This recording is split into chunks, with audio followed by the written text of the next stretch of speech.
निवडणूक 2025 यासाठी आरक्षणाची सोडत आज नियोजन भवन जिल्हाधिकारी कार्यालय नांदेड या ठिकाणी पार पडली. आणि आपल्या जिल्ह्यामध्ये एकूण 65 जिल्हा परिषदच्या जागा आहे. तर त्यामध्ये अनुसूचित जातीसाठी 13 जागा, अनुसूचित जमातीसाठी 6 जागा, नागरिकांच्या मागास प्रवर्गाला 17 जागा आणि सर्वसाधारणला 29.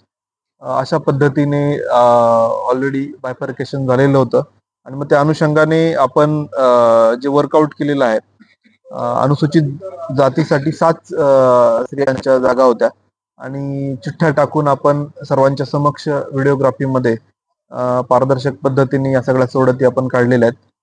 अनुसूचित जमातीसाठी 3 महिला, नागरिकांच्या मागास प्रवर्गासाठी 9 महिला आणि सर्वसाधारणसाठी 14 महिला.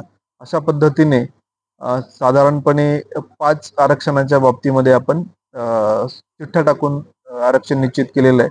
आणि जे अनुसूचित जाती, अनुसूचित जमाती यामध्ये आपण लोकसंख्येच्या उतरत्या क्रमाने त्या जागा आपण निश्चित केलेल्या आहेत. अशा पद्धतीने हे सगळं कार्यक्रम आज पार पडलेला आहे.